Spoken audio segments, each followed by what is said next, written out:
Nah, apakah enthusiasm itu terkait dengan apa yang dia minati gitu ya, dan bakat yang dia miliki, sehingga ketika dia ada di minat yang berbeda atau di bakat yang bukan sebenarnya bukan dia, misalnya jadi penyanyi gitu, ya nggak bisa nyanyi gitu, tapi dipaksa tuh. Ya. Apakah itu kemudian menjadi kita harus harus memaksa diri untuk antusias atau ya udah pindah aja ke tempat lain yang lu bisa as antusias as you want to be gitu. Nah itu gimana tuh Mas? Ini Nah, ada satu pertanyaan nih di saya ketika Mas Didit bilang berdamai dengan situasi. Nah berarti pada saat titik itu Mas Didit berarti pernah galau dong untuk mengkonvert itu menjadi seperti Mas Didit sekarang itu. Apa tuh yang terjadi di titik itu Pak Mas, di titik kegalauan itu?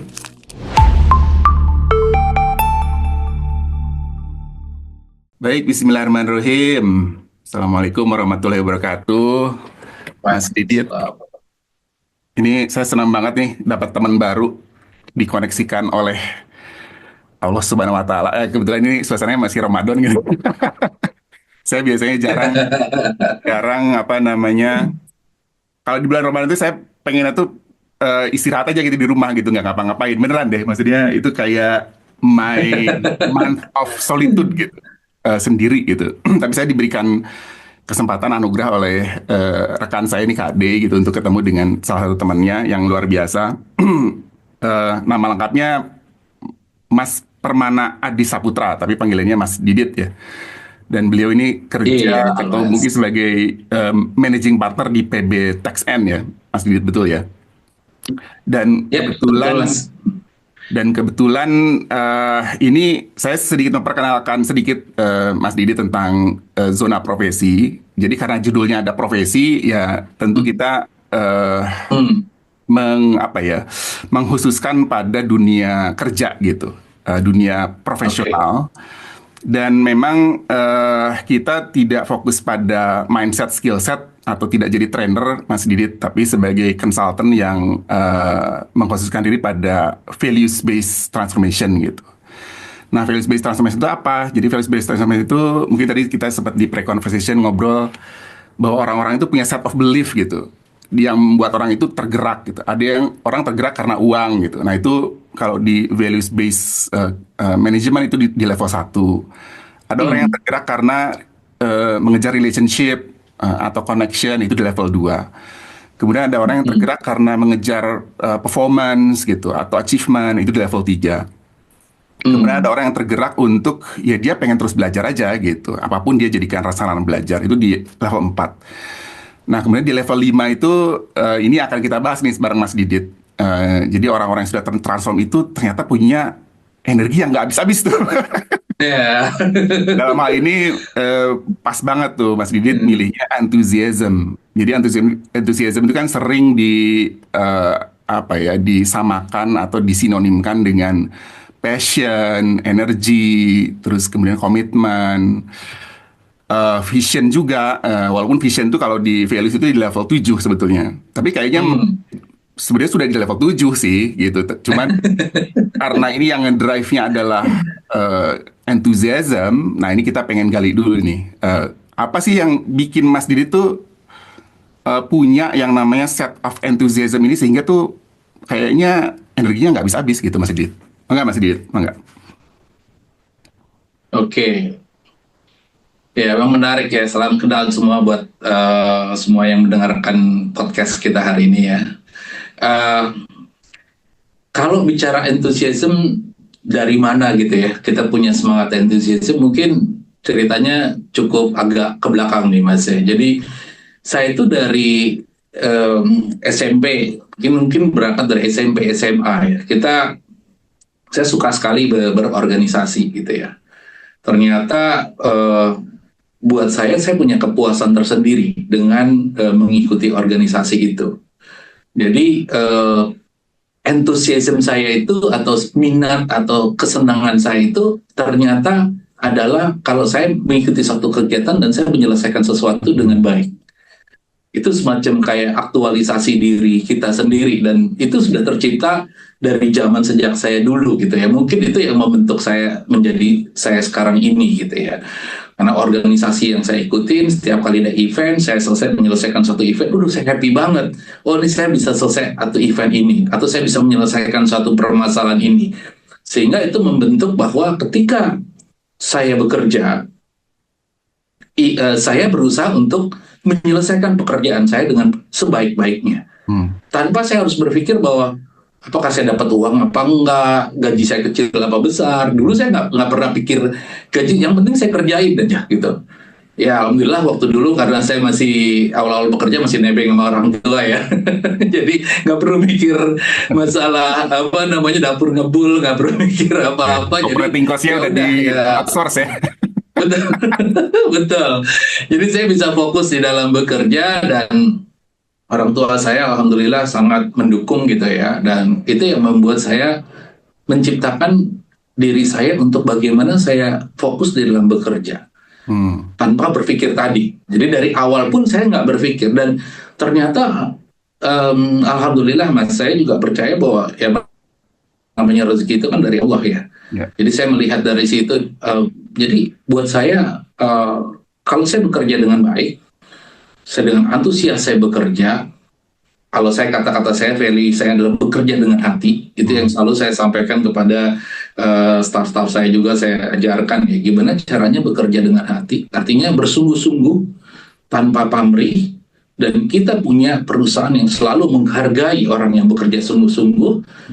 Tentunya in return kita akan mendapatkan sesuai dengan apa yang kita lakukan. Gitu. Ya, wah ini saya tuh langsung spark gitu tadi itu ketika Mas Didit bilang dulu tuh saya dari kecil tuh pengen senang berorganisasi, terus solving problem, terus achieve something, berkegiatan gitu ya. Nah, mungkin pertanyaan saya dan mungkin juga banyak teman-teman ZP yang lain yang lagi mendengarkan podcast ini tuh mungkin punya pertanyaan seperti ini, Mas Didit. Itu enthusiasm tuh apa tumbuh sendiri gitu waktu tiba-tiba muncul aja gitu? Atau memang ditumbuhkan, Mas Didit? Kalau menurut saya ya Mas ya, itu bisa dua hal ya. Antusiasme itu bisa ditumbuhkan, bisa tumbuh sendiri, bisa ditumbuhkan. Artinya ada orang-orang yang dia secara pribadinya sangat antusias gitu ya. Dan bisa juga dibentuk untuk orang menjadi antusias. Kalau yang sangat antusias, tentunya dengan dia mengikuti training segala macam, antusiasnya lebih terbentuk lagi. Ya, jadi orang yang ikut organisasi itu terasa antusiasmenya. Antusiasmenya terasa karena dia ikut organisasi, dia achieve dan melakukan. Dan alhamdulillah selama saya ikut organisasi, saya selalu dipercaya untuk jadi memegang suatu either bidang tertentu atau ketua organisasi dan segala macamnya. Itu udah. Nah, jadi orang yang punya antusiasme itu ada kecenderungan untuk dia akan menjadi lebih terasa dan dipercaya di dalam organisasi. Itu yang saya rasakan ya. Walaupun organisasi yang baru kita terjunin gitu ya, bukan organisasi baru gitu ya, maksudnya bukan kita udah lama di organisasi, tapi ada orang-orang yang tidak memiliki antusiasme, bisa dibentuk dengan tadi mengikuti organisasi-organisasi, mengikuti pelatihan-pelatihan, sehingga antusiasme dia bisa terbentuk. Karena apa? Ada kesadaran-kesadaran baru, ada paradigm baru. Orang yang dulunya misalnya, contoh tadi sebut ya di offline nih kita off record gitu, kita bicara mengenai saya ini males nih kalau bangun pagi gitu ya, misalnya ada yang orang-orang yang seperti itu gitu, kalau harus bekerja dan segala macam, artinya antusiasmenya mereka nggak ada. Nah, tapi kan kita bisa timbulkan dengan paradigm baru, dengan cara berpikir yang baru, mungkin dengan harapan-harapan baru gitu. Ya dengan misalnya saya selalu punya value yang lain nih Mas. Saya mohon maaf nih kalau saya banyak value-value pribadi. Yes. Nah, ini salah menarik. Satunya adalah saya selalu berpikir begini, kalau saya mau mencapai sesuatu yang baru, saya harus melakukan hal yang baru. Artinya kalau saya begini-gini aja, ya saya akan jadi begini-begini aja. Kalau saya mau menjadi sesuatu yang berbeda, tentu harus saya melakukan sesuatu yang berbeda. Nah, jadi itu yang harus kita buka. Nah, Dit, lo mau jadi apa nih sekarang misalnya? oh saya mau jadi pelukis, kalau saya begini-gini aja saya nggak bisa jadi pelukis, orang saya nggak bisa melukis, ya saya datang dong untuk belajar melukis gitu ya. Saya Oh, belajar dulu untuk apa, menimbulkan, walaupun saya nggak punya bakat, tapi kalau saya diajarkan saya bisa untuk melukis. ya. Mungkin saya ada minat untuk itu berikutnya, bisa jadi, tapi nggak tahu. Minimal saya bisa melukis karena saya diajarkan. Nah, jadi kalau menjawab pertanyaan Mas tadi, menurut saya bisa dua-duanya. Oke. Tapi tentunya kalau orang yang sudah punya antusias, punya modal antusias, jauh lebih mudah terbentuk, dia akan jauh lebih hebat. Hmm, hmm, Bisa akan jauh lebih hebat. hmm. Gitu. Ya, ya, ya.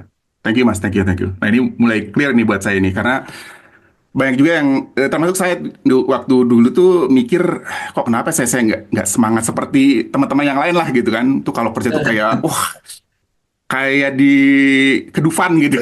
Kalau mereka tuh kayak Iya benar. seneng gitu. Wah, ini kok ada ya orang yang gila kerja, seneng kerja gitu kan. Bahkan mereka tuh sampai gini, saya tuh sempat ngeri juga sih, Mas Didit pernah ada bilang gini, Mas. eh Ya bukan teman ya, maksudnya kolega lah ya. Terus dia bilang Nah, gitu. hmm, Ini perusahaan ini nomor satu buat saya gitu. Keluarga saya nomor dua iya. gitu. Aduh. Eh, ya itu sebetulnya Istri ya, pertama jadi Mas ya. saya jadinya mikir juga gitu. Jangan-jangan saya tuh nggak cocok jadi kerja di sini gitu. Nah, apakah entusiasme itu terkait dengan apa yang dia minati gitu ya, dan bakat yang dia miliki, sehingga ketika dia ada di minat yang berbeda atau di bakat yang bukan sebenarnya bukan dia, misalnya jadi penyanyi gitu, ya nggak bisa nyanyi gitu. Tapi dipaksa tuh. Ya. Apakah itu kemudian menjadi kita harus apa harus memaksa diri untuk antusias atau ya udah pindah aja ke tempat lain yang lu bisa as antusias as you want to be gitu. Nah itu gimana tuh Mas? Ini. Nah, ini pertanyaan menarik nih. Benar-benar menarik, Mas. Saya beberapa tahun yang lalu, saya suka dengar ada radio gitu ya. Ada salah satu apa namanya eh, istilahnya apa ya? Motivator yang selalu bilang kejarlah passion kita gitu ya. Hmm, Ya hmm, kalau you bukan berada di passion kita, ya kita kejar aja passion kita apa, tinggalin kerjaan, kalau perlu tinggalin kerjaan kita yang sekarang, kita ambil passion kita gitu ya. Nah, kalau saya agak berpikiran agak berbeda gitu ya. hmm, Pertama tadi seperti antusiasme tadi ya, kalau saya melihatnya ya, kalau kita bisa bekerja di bidang yang sesuai dengan passion kita, waduh, itu udah alhamdulillah tuh blessing lah. ya, ya, Artinya misalnya seorang pemain basket dia bekerja menjadi pemain basket profesional, itu udah passionnya dia gitu ya, kan. Artinya tadi yang seperti Mas Haji sampaikan, dia bangun pagi dan dia pelatihan mungkin bisa berapa jam sehari, buat dia bukan bukan beban, ya, ya, buat dia itu suatu hal yang exciting dan menyenangkan gitu ya. Tetapi kalau saya nggak punya passion main basket, gitu, suruh saya berlatih 5 jam sehari, nggak usah 5 jam, 1 jam sehari aja buat saya udah siksaan gitu ya kan. Jadi buat saya tuh tersiksa banget untuk saya main basket, karena saya nggak ada passion basket. Apalagi hasilnya juga tidak ada. ya, Saya nge-shoot nggak pernah masuk, jangankan 3 point, 2 point yang deket aja juga nggak bisa gitu ya, nggak bisa didapat. Nah itu kan frustrating gitu. ya, Nah, itu yang saya lihat. Mungkin orang harus tahu batas-batasnya kalau menurut saya. Yang terbaik benar seperti yang disampaikan bahwa kalau kita passion. Tapi kan dalam hidup kita ini kita belum tentu ada choices yang sesuai dengan passion hmm, kita kan, Mas. hmm, hmm. Yang kedua, belum tentu passion itu kita cuma menghasilkan duit. Ya, benar, Ya enggak. ya, benar, benar. Belum tentu passion kita menghasilkan duit gitu kan. Betul, betul. Misalnya passion saya itu suka banget melakukan apa namanya kegiatan-kegiatan sosial. Ada aja kan orang dia menyerahkan santunan ke apa, dia membantu orang apa mengambil misalnya kotoran di tengah jalan atau apa. Itu kan bukan menghasilkan duit yang membuat keluarganya layak untuk hidup. Yes. Mungkin bisa menghasilkan duit sih. Kalau saya bilang nggak bisa menghasilkan duit, mungkin nggak benar-benar benar ya gitu ya. Artinya bisa menghasilkan duit, tapi kan pekerjaan bukan yang layak buat keluarganya nanti Ya, gitu. ya, ya, ya. Nah, jadi artinya di satu titik dia harus menyadari bahwa bekerja itu bukan semuanya melulu harus passion, Hmm, tapi kita harus menimbulkan, kita harus berdamai dengan keadaan. Dengan cara apa? Dengan cara ya kita coba pelajari apa yang mungkin bukan passion kita, tapi kita juga bukan tersiksa. Nah, kalau tadi saya sempat cerita juga sama Mas Haji ya, bahwa saya ini memang dari kecil suka keuangan, tapi bukan perpajakan ya Mas ya. Ternyata perpajakan itu satu skop yang sedikit berbeda lagi dengan keuangan. Bukan berbeda lah, bersinggungan. Memang banyak keuangannya, tapi juga banyak hukumnya. Dia banyak hafal-hafal regulasi dan segala macam. Yang zaman dulu sebenarnya saya paling nggak suka hafal, nah saya orang IPA. Oh. Jadi saya ini orang logik sebenarnya, orang logik, common sense gitu ya. Orang yang suka hitung-hitungan. Nah begitu saya masuk ke konsultan pajak, waduh, saya suruh ngafal. Jadi kombinasi antara keuangan dan hafalan. Buat saya berat sebenarnya awalnya. Awalnya berat Mas. Ini kalau saya boleh jujur ya, ini bukan passion saya di perpajakan, tapi yang saya lakukan, saya berdamai dengan situasi. Saya coba menyenangi, saya coba menyelami. Apa ya yang senang? Yang pertama saya lakukan adalah saya solving the problem. Jadi saya, seperti tadi saya bilang kan saya suka solving the. Ternyata di dalam perpajakan ini, banyak loh problem-problem yang saya temui. Nah, ternyata dengan saya baca regulasi itu solving my problem, solving the problem of my client juga gitu. Dari situ saya pelajari. Jadi saya coba cari mana yang sesuai dengan kesukaan minat saya juga. Jadi saya tidak melihat bahwa pajak itu harus belajar hukumnya, tetapi saya melihat belajar hukum, saya menyelesaikan problem dan minat saya gitu.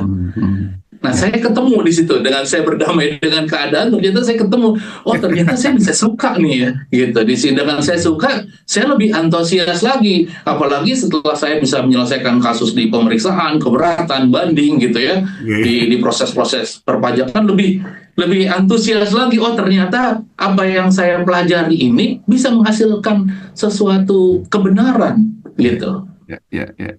Tadinya saya tuh mikirnya gini, Mas Didit. Ini kayaknya Mas Didit tuh brojol, terus langsung isi SPT gitu. saking cintanya dengan dunia perpajakan. Tapi ternyata cerita barusan tuh menyadarkan saya ternyata it's not just about the profession ya. Kan kalau dunia perpajakan sebagai your profession gitu. Tapi sebenarnya your passion and your mission itu kan sebenarnya problem solving tuh. Betul nggak gitu ya Mas Didit ya? Tapi exactly, iya benar. Sehingga kemudian passion and mission itu kemudian Mas Didit blend, ya tentu tadi dengan penyerahan diri dengan terhadap situasi itu, dan itu menjadi sebuah vocation tuh, Mas Didit, benar ya? Iya. Sebuah devotion bahkan gitu. Wah ini kayaknya this is my life calling gitu. Nah ini makanya saya tadi sedikit terinspirasi juga. Jadi enthusiasm itu dalam bahasa Jepang itu artinya ikigai, Mas. Mungkin Mas Didit pernah dengar tuh ikigai. Ikigai itu ada 4 elemen di dalamnya. Satu profession, ya memang harus ngasilin sesuatu produktif lah ya. Tapi juga kemudian ada passion, kita juga harus senang ngerjainnya. Tidak hanya terkait dengan pekerjaan day in day out-nya, tapi juga kalau versi Mas Didit adalah solving the problem-nya. Kemudian mission itu adalah your higher calling-nya apa sih? Tentu kan kalau saya dengar tadi ceritanya your vision tuh itu yang mendrive Mas Didit ke atas gitu. Dan yang terakhir ini sebuah vocation atau menjadi kalau orang vocation atau vacation gitu ya, itu kayak masuk kerja tuh kayak ke theme park gitu, ke Dufan gitu. Nah itu Mas Didit ada satu pertanyaan nih di saya ketika Mas Didit bilang berdamai dengan situasi. Nah berarti pada saat titik itu Mas Didit berarti pernah galau dong. Misalnya ini kayaknya dunia perpajakan bukan gua gitu. Kalau dengar ceritanya dari Mas Didit. Nah untuk mengkonvert itu menjadi seperti Mas Didit sekarang itu apa tuh yang terjadi di titik itu, Pak? Mas, di titik kegalauan itu? Iya. Wah, itu benar sekali, Mas. Itu kegalauan itu terjadi sih. Karena gini, saya tuh sebenarnya pindah dari bidang keuangan ke perpajakan itu tahun 2009 ya. Kalau dihitung-hitung baru berapa tahun ya, mungkin sekitar sekarang 2025 berarti 16 tahun ya, 16 tahun yang lalu gitu ya. Nah, which is waktu saya berpindah itu umur saya udah masuk hampir 40 tahun gitu ya. Ya, jadi bayangin aja kita di usia mau 40 tahun masuk ke suatu hal yang baru gitu ya. Dimana pada saat itu kebanyakan orang kan, wah 40 tahun gue udah tahu apa yang gue mau kan, harusnya udah set satu satu satu career path yang ke depan yang sudah dipupuk dari awal gitu ya. Nah, jadi ketika berat banget, amat sangat berat, tapi yang saya lakukan waktu itu adalah itu tadi.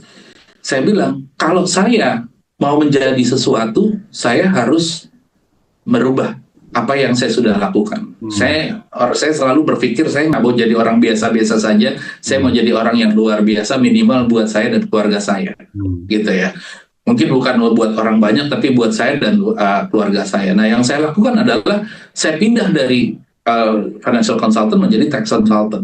Ketika tadi menghadapi bahwa saya harus belajar banyak sekali regulasi-regulasi pada saat yang bersamaan, even tadi yang Mas sampaikan transfer pricing itu saya baru pelajari di tahun 2009.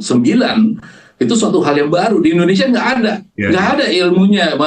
Kita browsing masih dikit banget yang namanya transfer pricing. Nah, jadi yang saya pikir yang membuat saya antusias, membuat saya berubah itu adalah pemikiran saya mau menjadi sesuatu yang baru. Saya pengen menjadi sesuatu yang luar biasa. Itu yang membuat saya belajar banget. Karena buat saya penasihat keuangan udah banyak banget sekarang. Yang terkenal juga udah banyak gitu. Kalau saya mau menjadi someone ya kayaknya saya mungkin urutan ke 1.100.000 kali ya. Orang yang jago keuangan kan banyak banget. Tapi kalau orang yang jago transfer pricing, wah, apalagi di Indonesia itu mungkin baru bisa dihitung jari, Mas. Yes. Memasuki ke dunia yang baru, yang orang lain belum terpikir masuk ke situ. Kemudian alhamdulillah founder kita almarhum Pak Priyo Handoyo Kristanto itu beliau sangat visioner ke depan. Saya banyak belajar visi dan juga hal-hal lain dari beliau. Soft skill tuh banyak sekali yang beliau ajarkan ke kami gitu ya. Itu salah satunya beliau yang mencoba menarik saya. Mau nggak kamu masuk ke area baru ini? Nah, jadi pemikiran saya membuat saya antusias pada satu, waduh, ini tantangan nih buat saya nih. Oke, saya coba. Ada orang yang berani memberi tantangan ke saya, untuk satu hal yang baru, which is bukan cuma yang memberikan tantangan, bukan ecek-ecek. Ini beliau adalah founder maupun juga managing partner dari tax consultant, the biggest tax consultant di Indonesia pada saat itu, sampai saat ini ya tentunya. Ya, jadi saya sangat bangga dan senang untuk menerima tantangan itu. Itulah yang membuat saya akhirnya belajar, Mas. Pada saat itu memang berat, tapi itu yang saya lakukan. Alhamdulillah terciptanya hari ini itu adalah harvesting dengan apa yang dilakukan 16 tahun yang lalu sih. Nah ini jadi saya bisa, ya makasih Mas. Jadi ini saya bisa relate tadi dengan statement Mas Didit di awal soal passion tuh Mas. Ternyata saya juga baru tahu Mas Didit, passion itu akar katanya itu patio Mas. Dari bahasa Yunani, betul. Patio itu artinya menderita, Mas. Wow. Jadi, gitu. Iya, jadi itu akar turunan kata itu jadi pasien, Mas. Patient. Dan patient itu juga mewakili kata lain yaitu sabar. Patience. Jadi saya jadi mulai nyambung gitu. Wah, ini dengar cerita Mas Didit pindah karir umur 40 tahun, ya saya kebayang sih kalau ya gimana. Terus itu kan berarti menderita ulang tuh berarti kalau dalam menderita ulang. Kamus, kalau dalam kamus profesi itu kayak lu udah jago master kungfu gitu ya, terus ilmu lu nggak pakai, lu harus silat gitu. Iya. Itu kan pasti menderita ya Mas. Dan, benar. Dan itu pasti menderita kan ya, tapi apa sih yang, nah ini saya jadi penderitaan itu kan sebetulnya ya kalau kita ya sebagai orang Islam gitu, penderitaan itu kan sebetulnya adalah yang diturunkan Tuhan supaya kita itu bertumbuh ya, kurang lebih begitulah ya yang saya dengar dari ustadz lah gitu. Tapi apa nih yang bikin Mas Didit bertahan dalam penderitaan itu, Mas? Selain mungkin tadi Mas Didit cerita soal Pak Pri yang menjadi inspirasinya Mas Didit. Boleh cerita sedikit tentang itu, Mas? Iya. Ini mungkin saya nggak tahu ya kalau generasi berpengaruh atau tidak apa enggak ya. Saya kan termasuk generasi yang memang kita itu dididik untuk istilahnya bekerja dengan loyalitas dan juga kesungguh-sungguhan gitu. Itu satu, mungkin saya beruntung dengan itu ya. Paling gampang kita hidup dulu, zaman dulu saya selalu ngajarin anak-anak saya gini, Mas. Dulu nih zaman ayah waktu masih kecil, saya bilang gitu, kita kalau mau tahu Monas dalamnya kayak apa itu butuh 2 minggu, ya kan?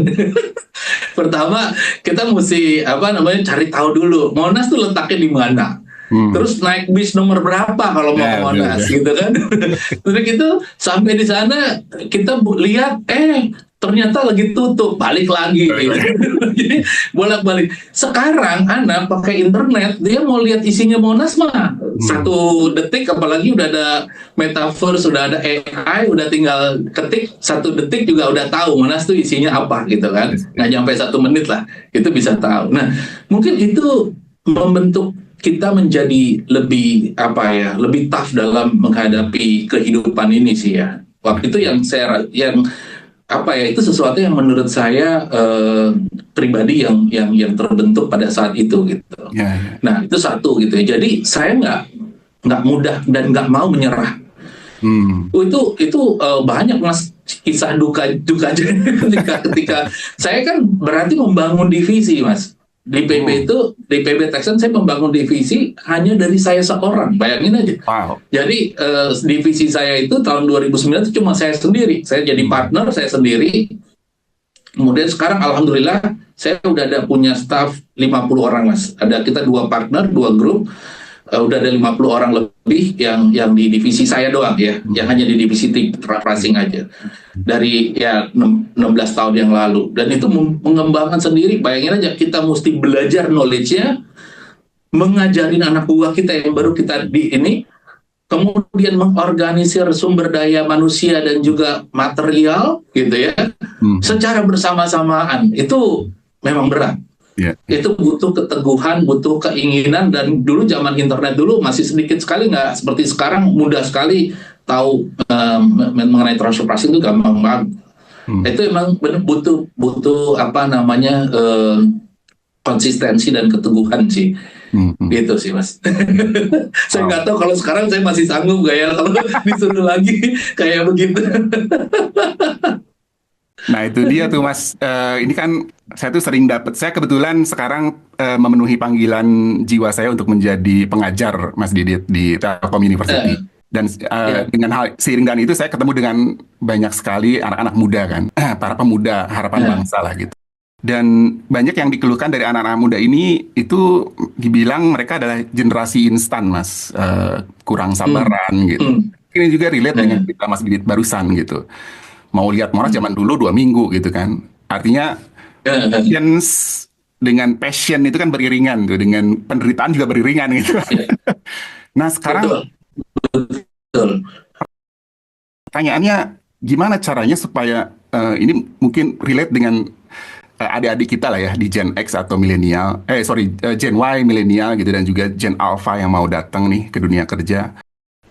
Bagaimana punya set of belief gitu, seperti yang dipunyai oleh Mas Didit, sehingga tidak mudah menyerah gitu dengan situasi yang dikasih ke mereka gitu. Itu apa Mas tipsnya Mas? Nah, kalau saya tipsnya terutama ini terbentuk dari zaman sekarang yang saya ceritakan anak-anak saya deh ya. Jadi anak-anak saya alhamdulillah bersekolah di lingkungan yang sangat aktif dengan ekskul, ekstrakurikuler. Nah menurut saya itu salah satu pendidikan yang terbaik Mas, di dalam ekstrakurikuler ya. Contoh dulu anak saya itu ikut, yang anak saya nomor pertama, dia ikut apa namanya itu Paskibraka ya. Wah itu pendidikannya gila gitu, dan seleksinya gila itu, memang benar-benar dia mulai dari seleksi sekolah dia seleksi kalau nggak salah dia masuk ke kelurahan dulu, dari kelurahan ke ke level kecamatan wali kota, yang wali kota kemudian provinsi baru ke nasional gitu kan kalau untuk jadi paskibraka. Nah, untuk mencapai itu, even yang anak saya kemudian sampai ke level di wali kota, itu aja udah beratnya setengah mati. Nah, saya lihat pembelajarannya, pengalaman hidupnya dia. Dan kegagalan itu menurut saya sangat bagus dialami ketika dia usia-usia muda. Ya, ya, ya. Kalau orang yang selalu berhasil, menurut saya dia jadi takut untuk gagal gitu. Hmm.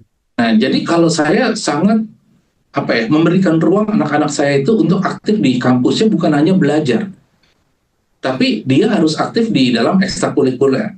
Hmm. Nah, mungkin kalau orang yang udah terlanjur kerja gitu ya, tapi nggak pernah ekstrakurikuler itu gimana ya?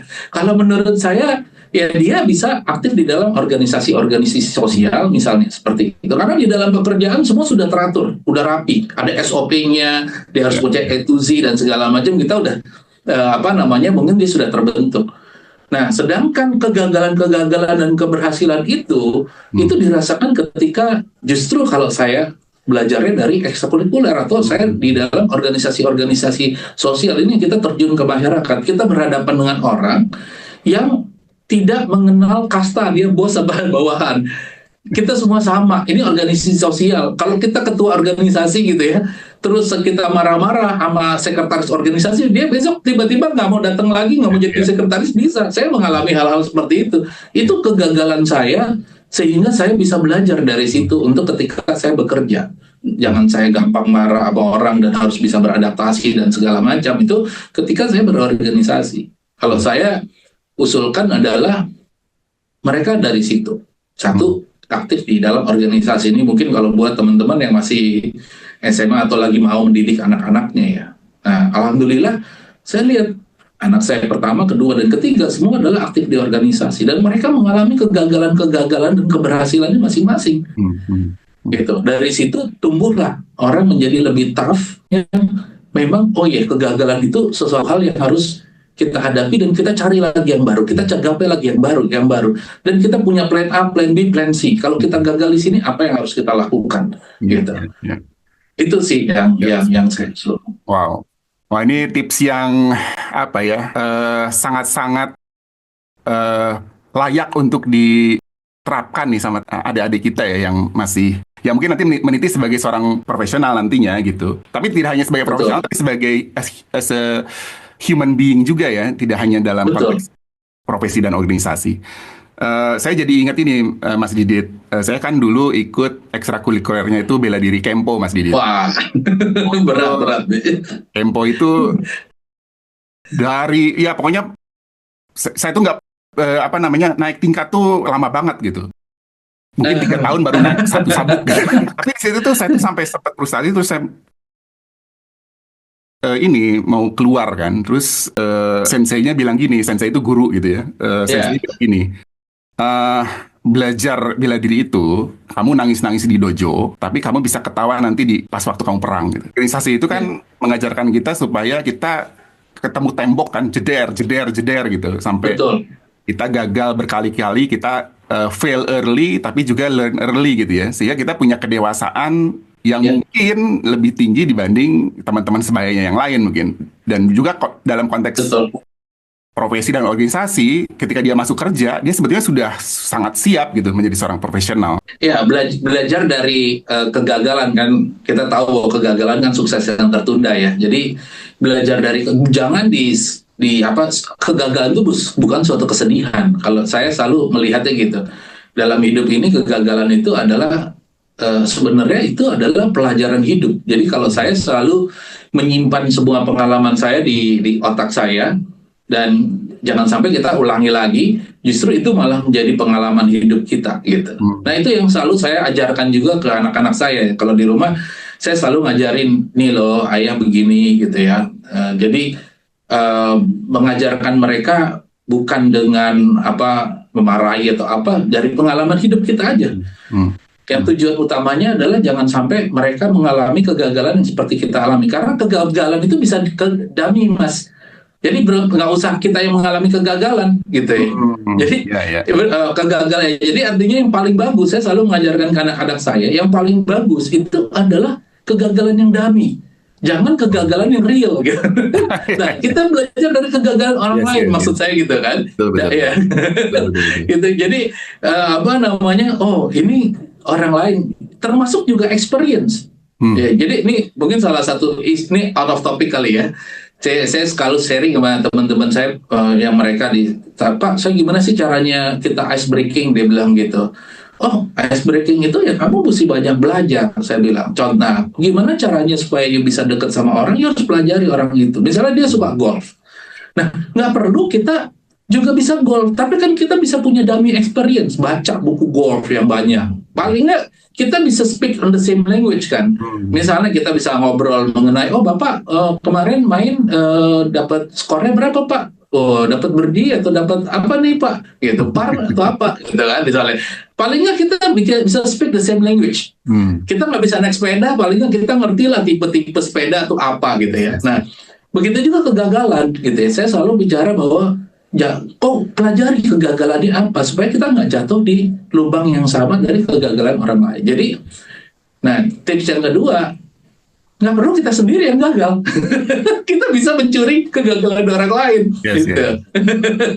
Betul, Itu betul. yang saya lakukan. Jadi saya selalu mencuri kegagalan orang lain atau saya memberi tahu kegagalan saya ini jangan sampai ia menghadapi yang sama dengan kegagalan saya. Gitu.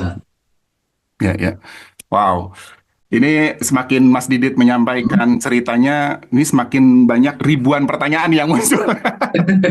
Karena ini topik yang juga buat saya ini, this is my life calling juga sih Mas. Sehingga begitu saya connect dengan orang-orang baru seperti Mas Didit ini yang tentu sudah makan banyak asam garam, pengalaman gitu ya, jatuh bangun bahkan kegalauan juga gitu. Itu juga transfer knowledge-nya nyampe tuh ke saya. Oh, saya juga bisa belajar juga nih. Kayak tadi kayak simulator Mas. barusan tuh. Saya tuh waktu kecil Mas itu seneng main game Mas. Tapi saya Mas gamenya itu flight simulator Mas. Oh wow. Ya, flight simulator dari Berat kecil ya, tuh. berat. Pokoknya kalau dulu waktu kecil tuh pesawat tempur ya. Sekarang sudah apa namanya pesawat apa namanya komersil. Saya sampai punya alatnya segala Iya, macam. iya. Tapi itu tadi saya relate juga sih dengan Oke. ceritanya Mas Didit. Put yourself in a life simulator. Sih ya kalau lu nerbangin pesawat beneran tuh, ya lu udah kayak pilot beneran gitu. Iya, Persis gitu ya. Nah, benar. mungkin satu pertanyaan soal simulator hidup ini, Mas.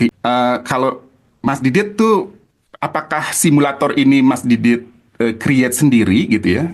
Atau Mas Didit ya cari gitu simulator yang bisa mengupgrade Mas Didit sehingga Mas Didit seperti yang sekarang ini gitu. Itu boleh share tipsnya, Mas? Iya. Gimana caranya kita?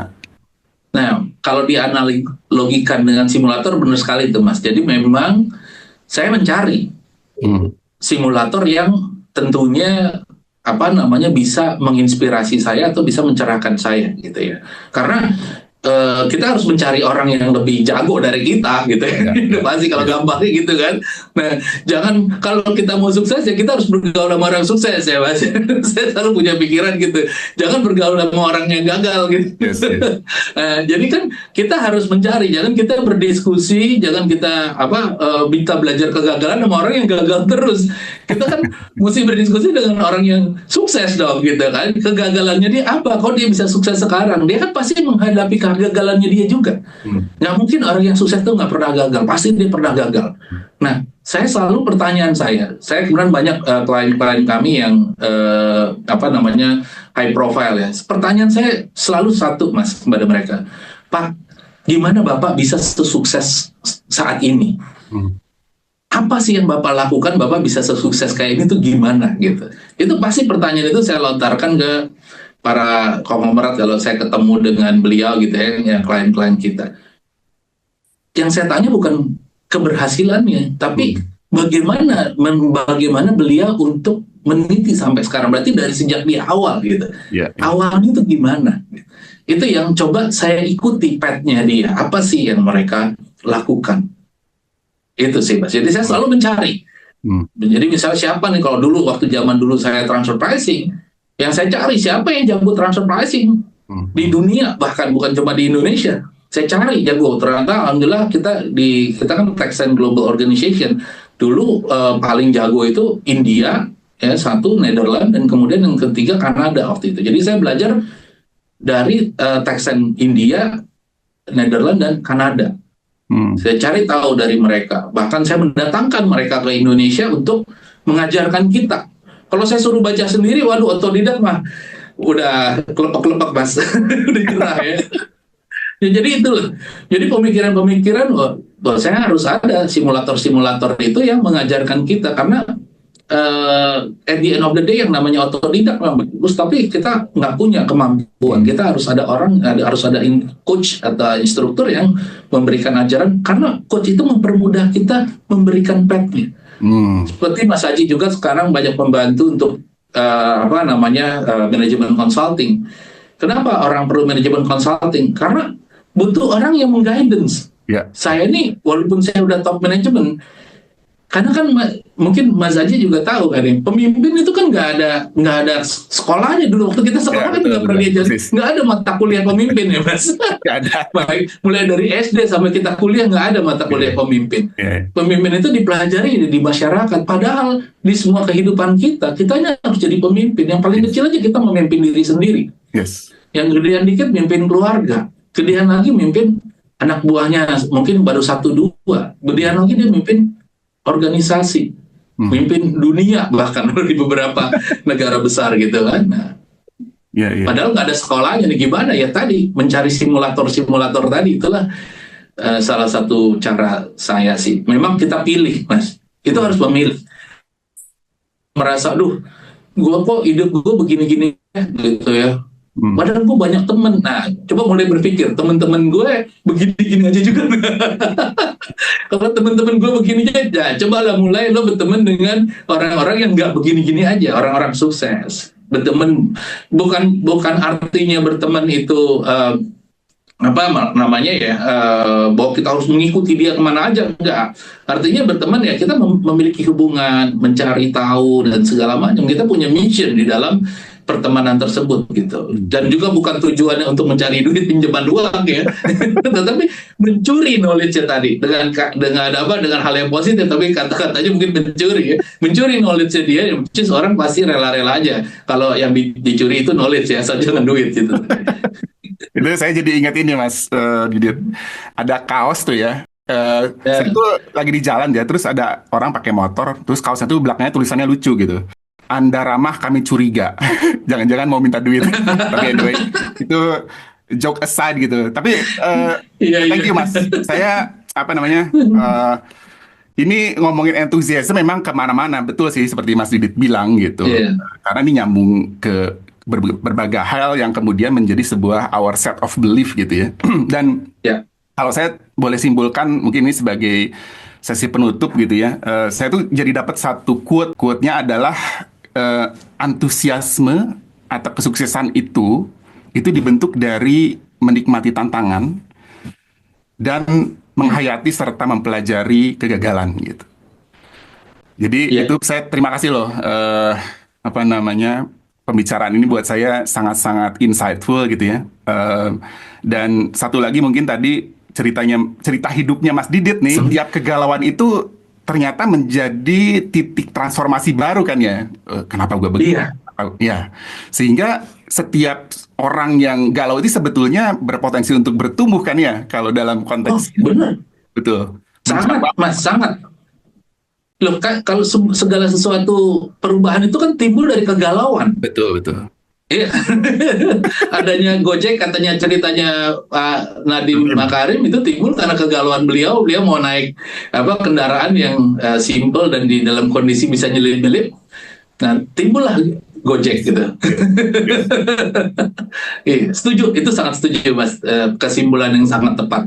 Yes, thank you Mas. Dan mungkin ini saya juga sekali lagi mengucapkan terima kasih nih buat Mas Didit yang sudah meluangkan waktunya sharing, tidak hanya tentang antusiasme, tapi juga values-values yang lain. Mas Didit boleh saya katakan sosok yang menurut saya itu sukses gitu. Sukses dalam artian is not a finish line, tapi is the next evolution untuk menjadi Mas Didit berikutnya gitu ya. Kurang lebih begitulah. Nah, mungkin saya boleh tutup Mas Didit dengan satu ungkapan, everything doesn't happen to you, everything happens for you gitu. Jadi banget tuh, kita dihadapkan kegalauan, lu nggak perlu jadi konsultan keuangan terus jadi konsultan pajak, ya itu emang gua udah tugasin tuh buat lu mau nggak gitu.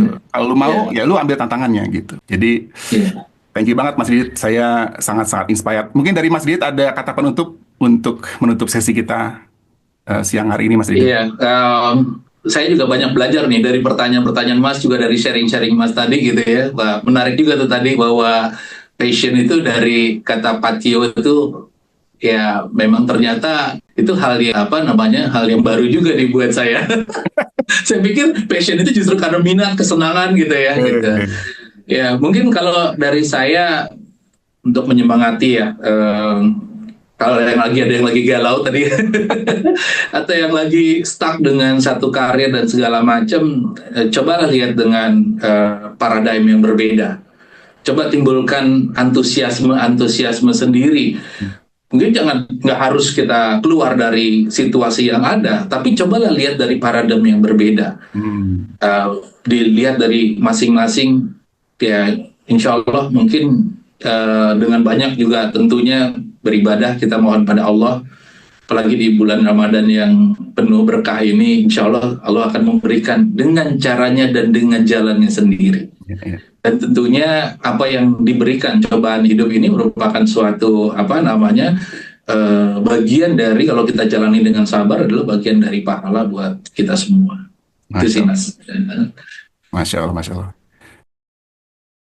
Semoga kita bisa ngobrol lagi Mas Didit, karena Mas Didit kayaknya masih utang 5 values lagi nih. Insya Allah, insya Allah banyak Mas. Mas Didit ya. Oke. Wabillahi taufiq wal hidayah. Terima kasih Mas. Assalamualaikum warahmatullahi wabarakatuh. Waalaikumsalam warahmatullahi wabarakatuh.